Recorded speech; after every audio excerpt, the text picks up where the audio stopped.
¿Quién no conoce y agradece en Venezuela a este hombre que estamos viendo y que sabe realmente cómo es el monstruo por dentro? Iván Simonovich es criminólogo, es coordinador especial de seguridad e inteligencia ante los Estados Unidos.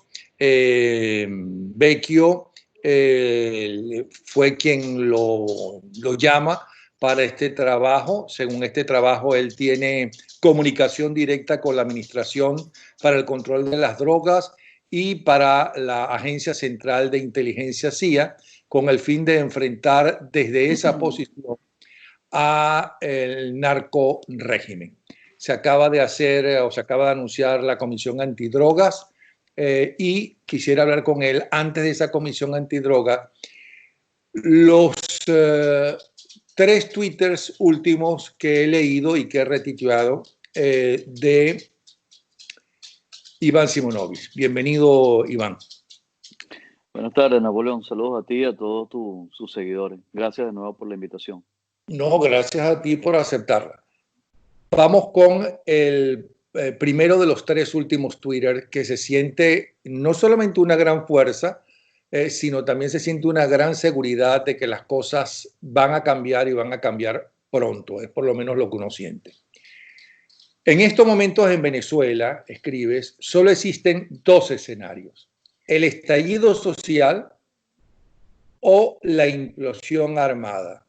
El segundo caso es evidente: el personal subalterno de policías y las Fuerzas Armadas Bolivarianas no soportan más. Hay una rebelión silente, la cual, mientras más contenida sea, más explosiva será. Del primer punto ya estamos viendo las primeras expresiones de explosión social en varias ciudades del país con saqueos. ¿Nos quieres ampliar esto? Sí, bueno, yo creo que en base al primer punto, como tú acabas de señalar, ha sido público y comunicacional.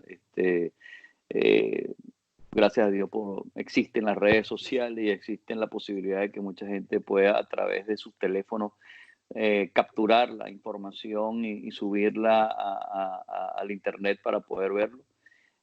Toda vez pues que los medios de comunicación no han sido cercenados y no tienen esa posibilidad de que lo haga, bueno, corre el riesgo de que lo cierren. El segundo punto obedece básicamente a lo siguiente.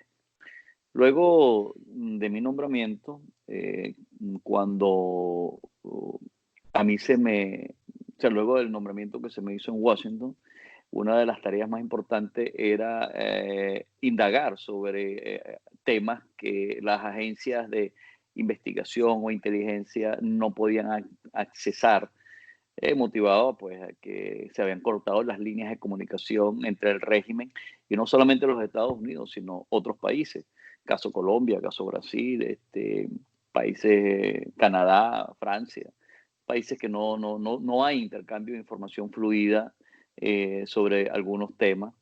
En este caso, el tema de investigación criminal, el tema de narcotráfico, toda vez que el régimen no lo permite, pues.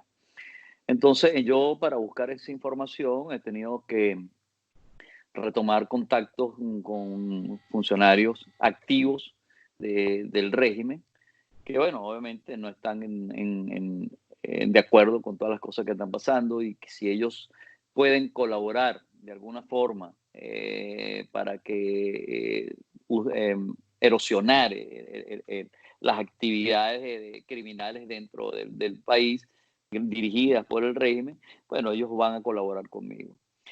Es así como he podido crear una red importante de funcionarios de las diferentes agencias, investigación, inteligencia, de la Fuerza Armada, quienes me dan información de todo tipo. Pero también me sirve de alguna manera para poder testear los estados de ánimo que dentro de cada una de estas fuerzas, ¿no? Como con las personas que yo hablo son subalternos, pocos son los jefes con los que tengo contacto, por obvias razones. Muchos de ellos no se atreverían a atenderme una llamada. Otros están muy cochinos, involucrados en cualquier cantidad de cosas y por supuesto no me van a dar la cara.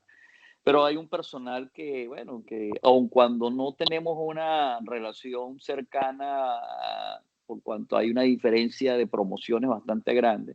Sin embargo, tienen bastante respeto y me informan sobre muchas cosas. Entonces, bueno, ellos me cuentan sobre las situaciones que han venido sucediendo y se han presentado situaciones donde sé que el personal subalterno se le ha puesto duro, por decirle, ante los jefes y se han evidenciado su desacuerdo en algunas de las cosas que ellos les ordenan hacer o que les quieren poner a hacer. Se han quejado sobre la circunstancia y situación del país. Y bueno, entonces todo eso cuando tú ves, cuando es algo que pasa y tú dices, bueno, si alguien se quejó y no pasó nada, perfecto. Pero si tú hablas con 3 o 4 personas y 3 o 4 personas te dicen exactamente lo mismo, entonces cuando tú dices, bueno, aquí hay una situación ya delicada, pues esto es algo que puede pasar. Y yo he conversado con ellos. Y algunos me han dicho con honestidad, me dice, mire, comisario, de verdad, yo estoy obstinado, yo cualquier día de esto me le paro a estos tipos y no voy a utilizar las palabras que realmente me han dicho por respeto a muchas personas que están aquí, pero sí yo sé que están dispuestos a enfrentar las situaciones que sean, ¿no? Entonces, mi conclusión es que eventualmente, ante la situación que se está viviendo en el país, porque o sea, si antes teníamos una situación crítica y compleja, yo creo que Venezuela ahora entró en terapia intensiva, no solamente por lo que ya veníamos pasando, ¿no? Sino que ahora también tenemos el coronavirus y además de eso tenemos el problema de la gasolina. El problema de la gasolina afecta a todos, todos. En Venezuela, como en muchos países latinoamericanos, si no hay combustible, no hay forma de distribuir nada. Y no, los policías ni siquiera, muchos de ellos han podido llegar a sus lugares de trabajo porque no hay forma de transportarse, de ir de un sitio a otro. Entonces, bueno, mi conclusión es esa, que eventualmente en el país podría suceder una situación que podría convertirse en una escalada de violencia generada por las entrañas de los cuerpos policiales o los cuerpos militares, porque sencillamente están en un modo supervivencia. Y cuando estás en modo supervivencia, el instinto animal es capaz de salir de cualquier forma. Y es de allí donde saco yo estas conclusiones y el origen de los tweets que puse en esta oportunidad. En los años 40, cuando empezó a planificarse la necesidad de una siderúrgica de la industria petrolera, darle mucha más fuerza, etcétera, también se habló de la red ferroviaria que necesitaba el país. Pero se impuso la idea de que como era un país petrolero, no se necesitaba una red ferroviaria tan importante para cualquier país, porque al haber petróleo y haber gasolina económica, entonces todo lo que eran los productos que se necesitaban, los que se cultivaban en los Andes, los productos también de Oriente, podían suministrarse en todo el país. Y creo que ahora se están arrepintiendo todavía los que aún viven de aquella época que consideraban que no íbamos a necesitar nunca una red ferroviaria importante. Esto es lo que debe pensar mucha gente que va a suceder en los próximos días, que es que no va a haber alimentos, ¿no? Sí. Ahora, Fíjate que de hecho, no sé si tú has tenido posibilidad de verlo, pero hay gráficas que se han publicado donde algunos productores desesperados, inclusive ante la situación de perder toda la cosecha, la han puesto al borde de las carreteras para que la gente se haga de ello porque no las han podido buscar y no las han podido vender. Y ante esa situación, bueno, las han puesto a la cartera a la disposición de las personas. Así es el estado de desesperación. ahora, yo le he dicho muchas veces que no envidio para nada a aquellas personas que se van a encargar de un gobierno de transición. A uno de los que no envidio para nada es a ti, porque como criminólogo te vas a tener que enfrentar a los grupos armados y violentos, unos que son delincuentes, otros que entran en la delincuencia a través de los intereses de la política, la narcodictadura. Eso sin hablar, y supongo que de eso se encargarán los militares, de los grupos guerrilleros que también están armados y los grupos terroristas. Pero ¿cómo enfrentar antes o después o al mismo tiempo de reestructurar las policías cómo enfrentar esa seguridad que no solamente el ciudadano que vive en Venezuela necesita, sino que también el dinero que necesita el país que entre, el dinero privado y el dinero de las diferentes asociaciones y organismos van a necesitar una seguridad, no solamente jurídica, sino una seguridad de la que tú eres el responsable. Sí, sin duda es un reto interesante para cualquiera de los que le vaya a tocar encarar, ¿no? Fíjate lo siguiente, en relación a los grupos criminales, hay un mapeo bastante adelantado, con identificaciones claras de nombres, de organizaciones, de ubicación, que en su momento pues haremos el trabajo que sea necesario para poder neutralizar todas las acciones de estos grupos, ¿no? Yo soy de la teoría también que muchos de estos grupos eh, funcionan y han sido agresivos y han tenido esa actitud porque sencillamente, bueno, gozan del beneplácito y de la complacencia del régimen, ¿no? Del apoyo del régimen. Una vez cambien la situación y que tú les digas que a partir de ese momento las normas son otras, ellos tienen que someterse a esa. Muchos de estos van a cambiar, absolutamente seguro que van a cambiar, porque no van a querer enfrentar a la fuerza pública, porque no tienen ni siquiera las agallas para enfrentarse a la fuerza pública. Se enfrentan ahora porque se enfrentan a las comunidades de civiles y personas que no están armados y que saben que no les van a hacer nada. Pero el día que ellos vean que cuando ellos les disparen hacia donde están ellos, se les va a quitar el machito de encima, ¿no? Eso por una parte. Por otro lado, en relación a la reestructuración de las policías, hay un plan que se llama Plan País, que tiene 11 áreas. De las 11 áreas hay un área que es seguridad. En esa área de seguridad hay casi 40 expertos de diferentes materias, en la parte social, en la parte penitenciaria, en la parte jurídica, bien sea fiscalía, tribunales, etcétera, etcétera, y obviamente en la parte policial. La parte policial, en la policía uniformada, investigación criminal, inteligencia. Inclusive en este proyecto hay una propuesta de crear un organismo dedicado solo y exclusivamente al tema de narcotráfico o el tráfico de drogas. Quitarle todas esas actividades a todas las policías y dejar una sola organización con personal altamente calificado para que trabaje en estos casos. Este proyecto tiene objetivos a corto, mediano y largo plazo. Eh, hay ya algunas conversaciones con organismos internacionales para el presupuesto que se va a requerir y empezar en un proceso importante de reestructuración y reentrenamiento, ¿no? Yo quiero ser bien claro con esto y lo he dicho y soy sincero total, porque hay quienes dicen hay que eliminar a la Policía Nacional y hay que eliminar a la Fuerza Armada, o hay que eliminar. Mira, para empezar, que cuando tú llegues al día 1, ¿verdad? Los únicos policías que están allí son esos. Y es con ellos que vamos a trabajar. Lo bueno de las organizaciones policiales y militares es que son organizaciones subordinadas y disciplinadas. O sea, no es igual llegar a la industria petrolera, donde tú tienes que discutir un contrato de contratación, valga la redundancia, para que una persona haga su trabajo, a llegar a la policía. Tú llegas a donde la policía y tú das unas instrucciones y esas instrucciones deben ser cumplidas. Sin duda alguna, habrá que salir de un grupo importante de funcionarios.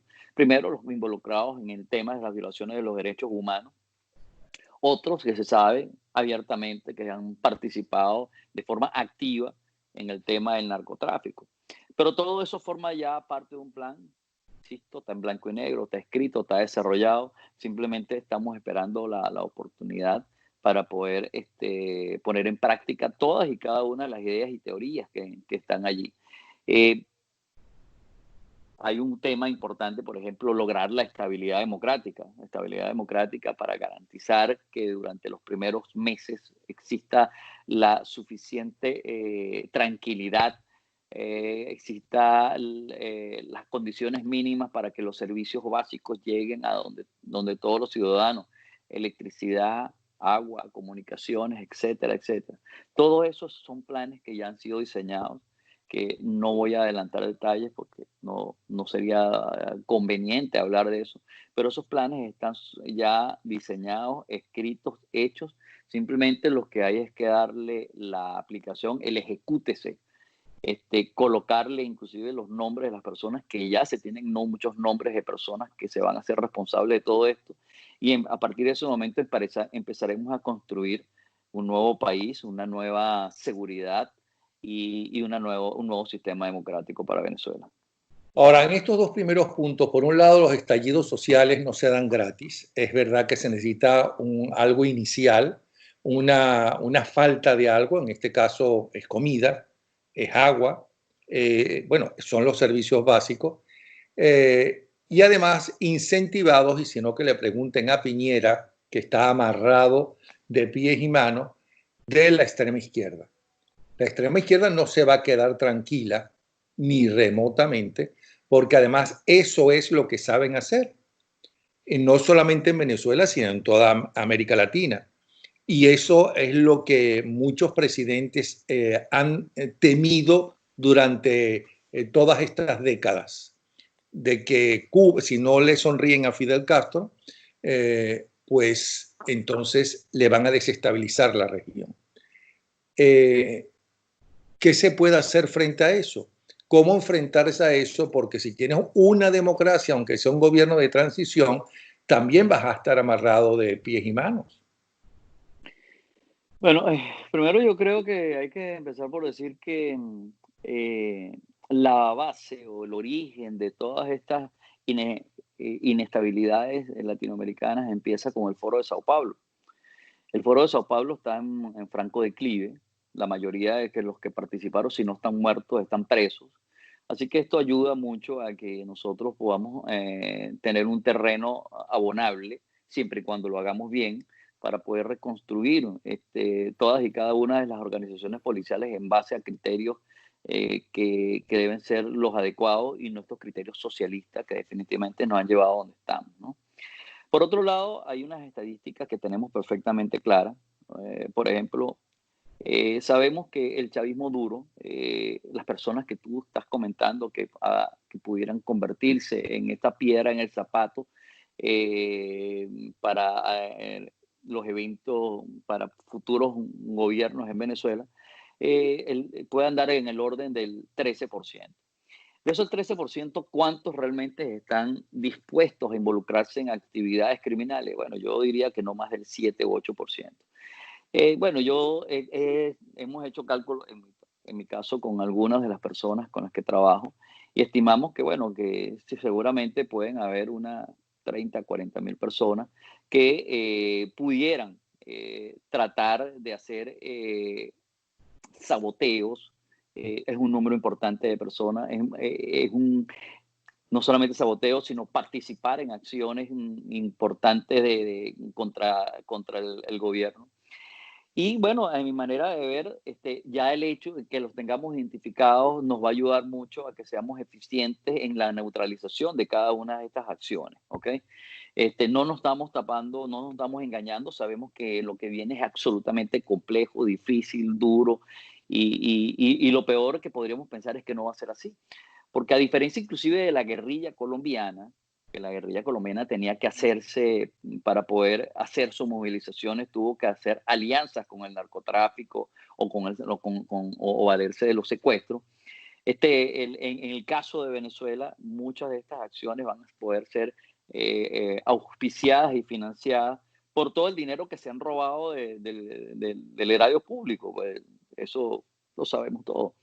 Entonces, lo que hay es que estar preparados y pensar que esto va a ser así, ser contundente en las respuestas como Estado con cada una de estas personas, con cada una de las organizaciones que pretendan alterar el orden público, que pretendan ir en contra del nuevo sistema democrático. Y eso forma parte de las cosas que hay que hacer. Yo digo que el ejemplo lo tenemos de países desarrollados, Francia, Estados Unidos, Canadá, qué sé yo, Israel. Israel es un país que vive rodeado de sus enemigos y sin embargo, ahí están viviendo. Los israelíes están entrenados y preparados todos y cada uno de ellos para hacer su vida, pero no dejan de ellos de estar atentos ante las cosas que eventualmente pudieran suceder.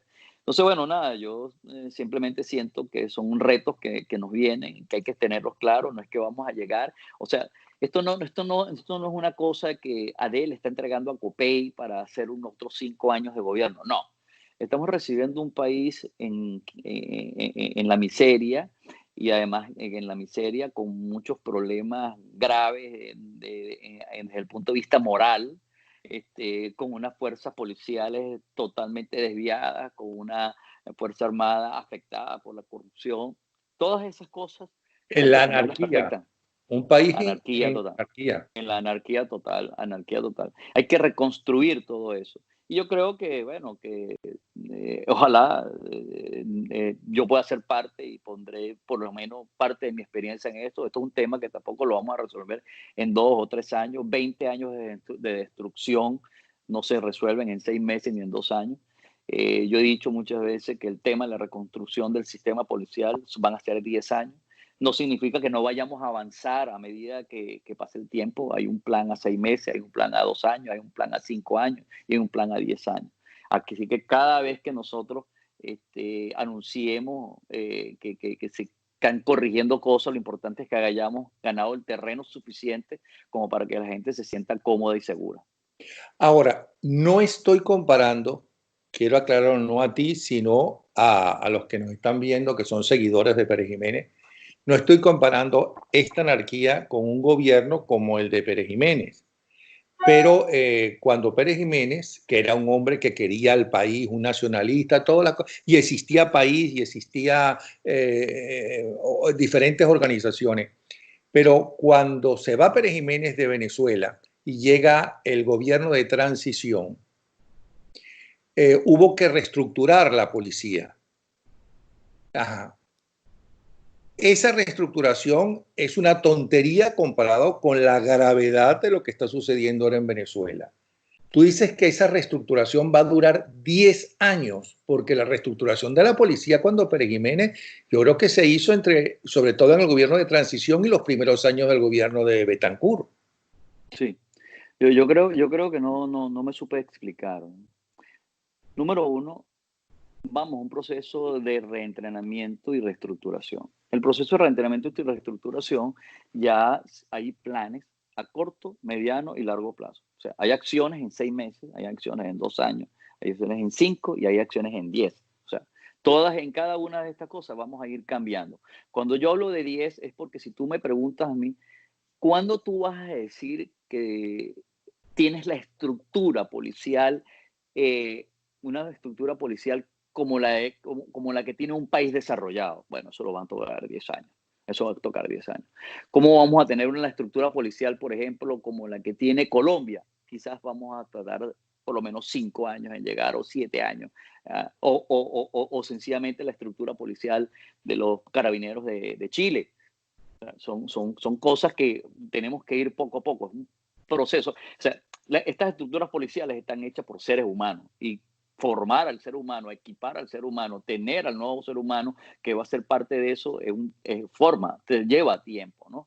Ahora, también hay que unas diferencias bastante grandes de lo que pasó cuando se fue Pérez Jiménez, abandonó el país, lo que recibió la Junta de Transición, a lo que va a recibirse ahora. O sea, ahí No hay. había Sí. un país, o sea, había plantas, existía el Guri, había petróleo, había una economía, o sea, la diferencia es abismal, ¿no? Nosotros estamos en una situación que ya antes del coronavirus era precaria, era grave, era difícil, era compleja. Bueno, ahora estamos en muchísimo peor porque la economía mundial está mucho peor, va a estar mucho peor, o sea, de lo que viene. O sea, siendo un poco como dicen los americanos, esas son las malas noticias. Las buenas noticias es que hay un plan ya, que se está trabajando mucho en eso. Y sobre todo yo diría que, bueno, a mi manera de ver, no sé si sea soñador, soy Piscis, los Piscis somos soñadores. Soy de la teoría que los venezolanos van a querer, desean vivir bien, desean retomar sus vidas. Muchísimos los venezolanos que van a regresar a Venezuela van a tener mucha conciencia de lo que es la vida democrática, de lo que es ser responsable, de lo que es tener servicios básicos, de lo que es respetar la ley. Entonces todas esas cosas van a ser un aprendizaje importante para que tengamos un país donde los hijos y los nietos que vienen después de nosotros puedan tener el país que realmente se merecen, ¿no? El segundo Twitter de los tres últimos que has sacado tiene que ver con el segundo escenario también del que planteaste, de la implosión armada. Lo voy a leer. El régimen podrá controlar focos de descontento social. Sin embargo, nunca una implosión armada que actúe con convicción y coraje. Es imposible controlar las vísceras de un hombre armado cuando hay hambre y deseos de libertad. Lo que viene es imprescindible e indefendible. E indetenible. Sí. Imprescindible e indetenible. Sí, ahí debo hacer una corrección. Y yo ese tweet lo rehice porque quise decir impredecible e indetenible. Bueno, yo, como dije al principio, Napoleón, de luego de testear los estados de ánimo en las diferentes organizaciones, soy capaz de decir con mucha honestidad que yo siento que ahí está como un volcán erosionando, que está sencillamente moviéndose todo y que eventualmente, pues una persona armada, una persona que sencillamente necesita ver cómo hace para sobrevivir, porque no estamos hablando de los generales, ni de los jefes, los comisionados, no, estamos hablando de los que tienen que agarrar un carrito para llegar a su punto de trabajo, de los que tienen que ir a hacer un mercado igual, de los que viven en los barrios, los humildes, de esos funcionarios que viven del día a día como el resto de los demás seres humanos en Venezuela. Esa gente, la diferencia, primero es que tienen un arma y segundo están entrenados, ¿no? Entonces, yo soy de la teoría. Mira, es que ha pasado, yo no sé si tú como periodista alguna vez tienes algún caso en la memoria, pero ha sucedido que un subalterno ante la presión de un jefe donde ya no aguantaba más, sencillamente sacó el arma y le dio un tiro y se acabó. ¿Okay? Porque es así, o sea, eventualmente el instinto animal predomina sobre todo. O sea, te nula la mente y sencillamente actúas como tú consideras que vas a actuar. En este caso, yo soy de la teoría que no solamente es un caso aislado, o sea, son muchos los casos que he visto y que me han llegado donde entiendo que el descontento es muy grande. Mira, hoy en día hay jefes que andan dentro de las oficinas armados porque no saben si alguno de los funcionarios es capaz de hacer algo. Eso es una total y absoluta realidad, créeme. Hay funcionarios o jefes policiales que andan con un escolta dentro de las instalaciones de las oficinas porque no saben quién lo va a vender o no saben si los funcionarios alguien lo va a abordar en la mitad del pasillo y le va a decir cuatro cosas. Esa es la realidad de lo que está sucediendo. Y esto lo digo con toda honestidad y lo estoy diciendo porque me lo cuenta gente que está dentro de las instituciones. Entonces a eso me refiero cuando hablo de ese tuit. En cambio, yo pienso, y me perdonas, Iván, que te traicionó el subconsciente. Lo que viene es imprescindible e indetenible, porque el diálogo fracasó por completo, lamentablemente.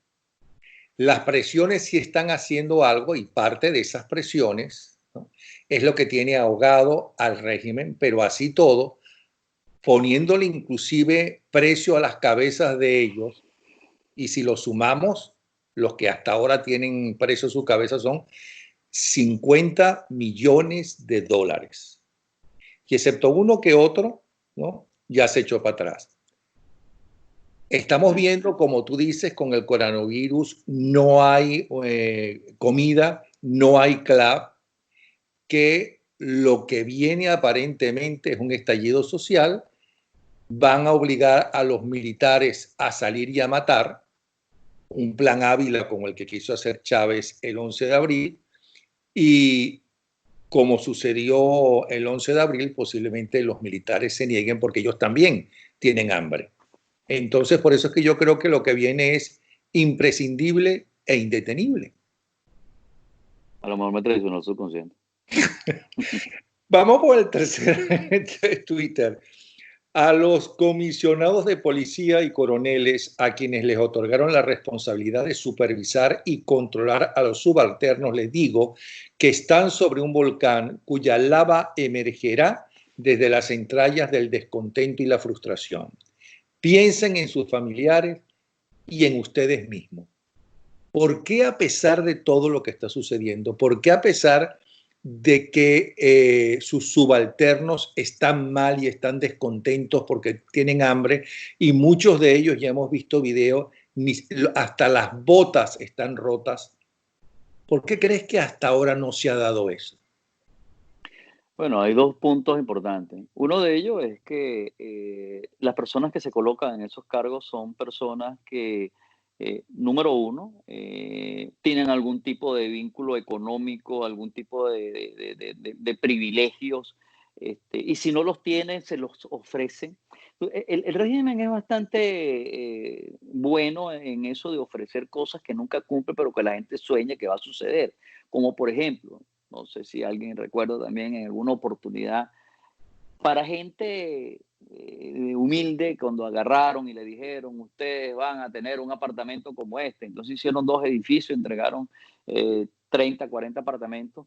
Entonces, muchos sueñan con que tú vas a ser uno de los que vas a poder accesar a esa posibilidad de tener un apartamento. Pues bien, dentro de la Fuerza Armada son todavía muchísimo más agresivos en esa propaganda de izquierda barata, ¿no?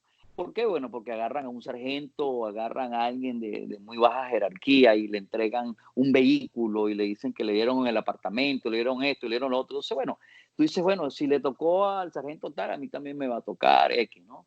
Y cuando tú llegas a unas jerarquías ya relativamente altas, mayor, teniente coronel, coronel, donde ya, bueno, lo próximo que viene es entrar al generalato. Bueno, cuando entras en el generalato, entras ya en la rosca, pues, ¿ok? Estás ya en un nivel donde tienes una serie de privilegios que solamente te los da el hecho de ser un general. Igual pasa con los comisionados o los comisarios generales. A mí en estos días alguien me preguntaba, ¿por qué Douglas Rico no está sancionado por la OFAC? Yo dije, el hecho que no haya una lista abierta donde esté el nombre del director del 6CPC, Douglas Rico, no significa que no está siendo investigado y que no existan elementos para determinar que él está involucrado en actividades criminales. Todo esto sucede porque, bueno, después que tú llegas a ese nivel, a ese estatus, ya tú quieres seguir disfrutando de esas mieles, ¿no? Entonces, a estos que yo les estoy enviando ese tweet, a estos coroneles y a estos comisionados, son esos que yo te estoy diciendo que ellos están cumpliendo con esto porque ellos creen que ellos están en ese limbo, ¿no? Que ellos dicen, bueno, ya yo voy a ser tal, ya yo estoy aquí arriba, esto no va a cambiar y yo voy a ser también como el general tal o el comisionado tal o el comisario tal, que tienen apartamentos en la playa, tienen apartamentos fuera de su país, tienen cuentas en dólares, etcétera, etcétera, etcétera. Entonces, ese mensaje es para ellos porque muchos todavía creen que eso va a ser así. Y lamento informarles que no va a ser así. Y lo peor es que estos subalternos que ellos están cuidando o están tratando de controlar, eventualmente se le vayan a voltear. Y cuando se volteen, como digo en el tweet, va a ser algo incontenible, va a ser algo impredecible y van a actuar de una manera agresiva, decidida, porque es lo que yo siento. Es decir, yo lo que estoy hablando es por lo que me han comentado, por lo que oigo, por lo que transmite el hombre desde adentro. Por eso es que yo coloqué esos tweets. Entonces, ahora háblanos de esta comisión antidrogas. Sí, bueno, hace un poco menos de un mes, 3 semanas, se creó una comisión especial para revisar todos los tratados, especialmente con la agencia antidrogas DEA, pero sobre todo para abrir los espacios necesarios y hacer todos los vínculos que sean requeridos, no solamente con la DEA, sino con otras organizaciones homólogas en otros países en la lucha contra el narcotráfico. Ya hay un borrador que tenemos listo. En esta comisión está participando el diputado Carlos Paparoni, quien es el encargado de la investigación sobre temas financieros y terroristas, el alcalde David Smolansky y yo. Tenemos un borrador que estamos presentando. Sí. Sí, sí, Ajá. David Smolansky. Sí. Entonces, los tres formamos parte de esta nueva comisión. Tenemos un borrador ya bastante adelantado. En este borrador, inclusive, estamos haciendo la sugerencia de dos cosas que para nosotros creemos que es importante, que estas alianzas no solamente, en los primeros acuerdos, no solamente sea un acuerdo directamente con el gobierno de los Estados Unidos, sino con el gobierno de Colombia y Brasil, ¿no? Toda vez que son los países con los que no solamente hacemos fronteras, sino que mayormente existen estas actividades de narcotráfico y cualquier otro tipo de actividades criminales. Y por otro lado, queremos hacer también, solicitarle a la Asamblea Nacional, se estudie la posibilidad o se vea la vía de hacer cambios en la Constitución y derogar el artículo que habla sobre la prohibición de extradiciones de personas que hayan participado en actividades de narcotráfico.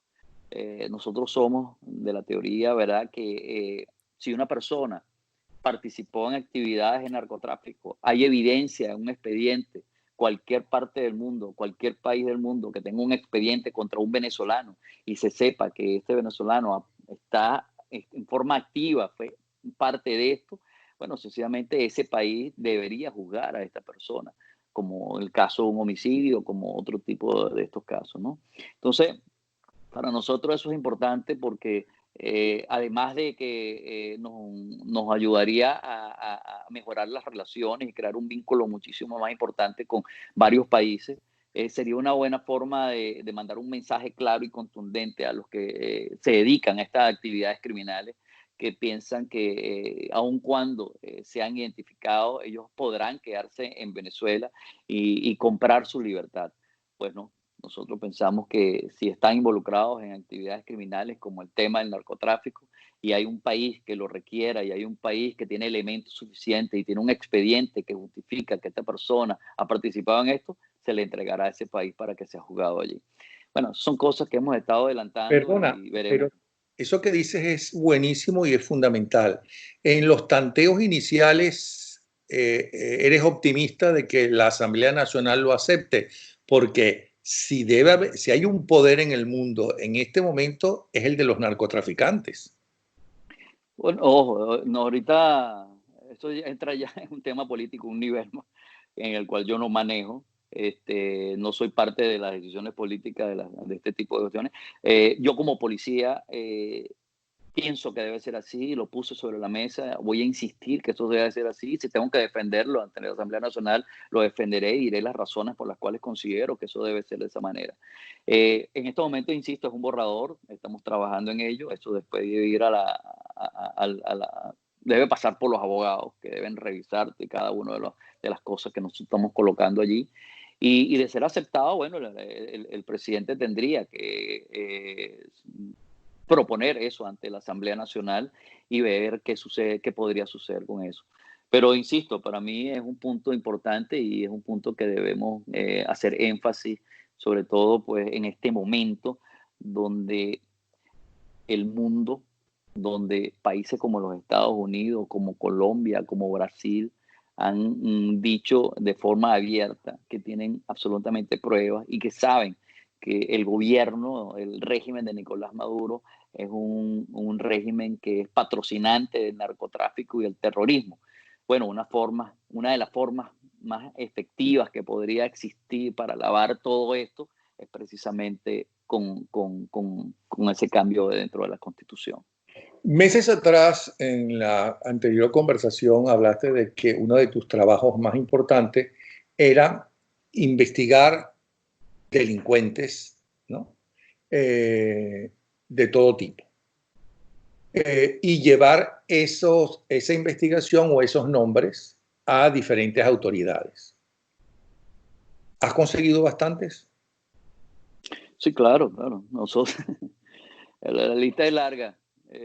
Con frecuencia intercambio información con las agencias, no solamente americanas, sino agencias de otros países. Bueno, por obvias razones no puedo decir los nombres ni puedo dar detalles de quiénes se tratan, pero totalmente es así como tú lo estás diciendo. Hay procesos de investigación que se han iniciado donde algunas agencias me han preguntado, me han dicho para indagar y he indagado y conseguido nuevos nombres, conseguido nuevos vínculos y eso se le ha entregado a estas agencias. Eh, yo diría que el número es tan grande que a veces no hay tiempo suficiente en términos del trabajo normal de 40 horas de una semana para poder adelantar todo lo que se quisiera adelantar. Son 20 años donde se han creado un entramado criminal extremadamente complejo. A veces te sorprende los nombres con los que te consigues allí. Sin embargo, pues esas investigaciones se han ido adelantando y estoy seguro que en su momento serán públicas y sobre todo terminarán con el arresto y la condena de mucha gente. A veces hay nombres que te encuentras allí que te sorprenden. Entonces dijiste. Sí, sí, totalmente. Bueno, ahí lo estás diciendo todo.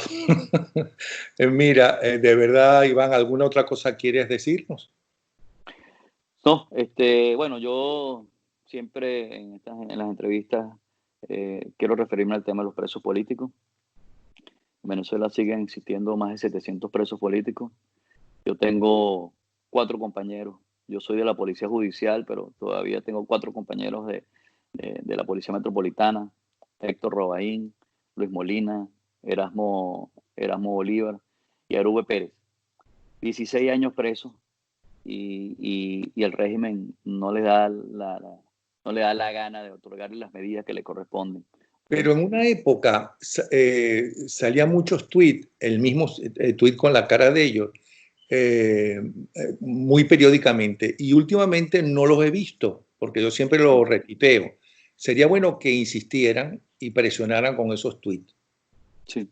Bueno, yo por eso quiero siempre utilizar estos espacios para recordarle a la gente que son 4 hombres inocentes, gente humilde, gente, policías vulgares y silvestres, muchachos que estaban trabajando, que el 11 de abril salieron a cumplir con su deber, que era proteger a los ciudadanos y eso fue lo que hicieron. Entonces, yo quisiera que la gente tuviera siempre en la mente esos nombres y ese caso del 11 de abril.